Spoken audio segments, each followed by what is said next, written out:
يا أيها الذين آمنوا لا تأكلوا أموالكم بينكم بالباطل إلا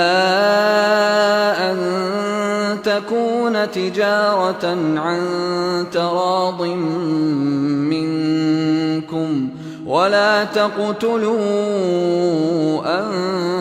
أنفسكم إن الله كان بكم رحيما ومن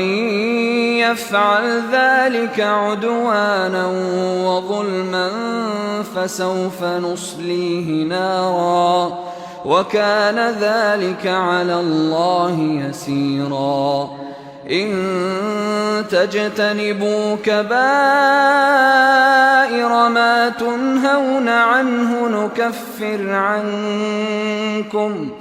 نكفر عنكم سيئاتكم وندخلكم